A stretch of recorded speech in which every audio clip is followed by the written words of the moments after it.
Excellence എന്ന് പറഞ്ഞവരെ ഇന്നത്തെ സുവിശേഷത്തിൽ ഈശോ ശിഷ്യത്വത്തിന്റെ വിലയെ കുറിച്ച് നമ്മളോട് സംസാരിക്കുകയാണ്. ഇവിടെ ഈശോ പറയുകയാണ്, ആരെങ്കിലും എന്നെ അനുഗമിക്കാനായിട്ട് ആഗ്രഹിക്കുന്നെങ്കിൽ അവൻ തന്നെ പരിത്യജിച്ച് തന്റെ കുരിശും എടുത്തുകൊണ്ട് എന്നെ അനുഗമിക്കട്ടെ എന്ന് പറയുകയാണ്. രണ്ട് കാര്യങ്ങളാണ് ചെയ്യേണ്ടത്. ഒന്ന്, തന്നെ പരിത്യജിക്കണം, തന്നെ മറന്നു കളയണം. രണ്ടാമതായിട്ട് തന്റെ കുരിശും എടുത്ത് എന്നെ അനുഗമിക്കണം എന്ന് പറയുകയാണ്. അതെങ്ങനെയാണ്?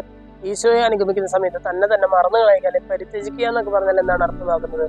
അതായത് പിന്നെ ഞാൻ ഈശോയെ അനുഗമിക്കുമ്പോൾ എന്നെ കുറിച്ച് ഞാൻ കാര്യമായിട്ട് ചിന്തിക്കുന്നില്ല, വലിയ കാര്യമായിട്ട് ടെൻഷൻ അടിക്കുന്നില്ല. അതാണ് ഇന്നത്തെ ലേഖന ഭാഗത്തില് പൗലോസിലെ ഗലാത്യർക്ക് എഴുതിയ ലേഖനത്തിൽ പൗലോസിലെ ഇത് കൃത്യമായിട്ട് പറയുന്നുണ്ട്. പൗലോസിലെ പറയുകയാണ്, ഇനിമേൽ ഞാനല്ല ക്രിസ്തു ആണ് ജീവിക്കുന്നത് എന്ന് പറഞ്ഞാൽ ഇനി മുതൽ ചിന്തിക്കുന്നതും പ്രവർത്തിക്കുന്നതും ഒക്കെ ഞാൻ എനിക്ക് വേണ്ടിയിട്ടല്ല, പൗലോസിന് വേണ്ടിയിട്ടല്ല ഞാൻ ഇതൊക്കെ ചെയ്യുന്നത്, മറിച്ച് ക്രിസ്തുവിന് വേണ്ടി ചെയ്യുന്ന ഒരാളെന്ന നിലയിലാണ് ഞാൻ ഇതൊക്കെ ചെയ്യുന്നത് എന്നുള്ള രീതിയിൽ പൗലോസിലെ പറയുന്നത്. ഇനിമേൽ ഞാനല്ല ക്രിസ്തു ആണ് ജീവിക്കുന്നത് എന്ന് പറഞ്ഞാൽ പൗലോസിലെ അത്രമാത്രം തന്നെ പൗലോസിലെ മറന്നു കളഞ്ഞു എന്നുള്ളത്, പരിത്യജിച്ച് കളഞ്ഞു എന്നുള്ളതാണ്.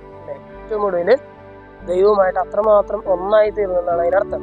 ഇന്നത്തെ സുവിശേഷത്തിൽ ഈശോ നമ്മളോട് പറയുകയാണ്, ആരെങ്കിലും എന്നെ പിന്തുടരാനായിട്ട് ആഗ്രഹിക്കുന്നെങ്കിൽ, അനുഗമിക്കാനായിട്ട് ആഗ്രഹിക്കുന്നില്ല, അവൻ തന്നെ പരിത്യജിച്ച് എന്നെ കുരിശും എടുത്തുകൊണ്ട് എന്നെ അനുഗമിക്കും. സ്നേഹമുള്ളവരെ, ഇതത്ര എളുപ്പമുള്ള കാര്യമൊന്നുമല്ല, നമുക്ക് എല്ലാവർക്കും അറിയാം.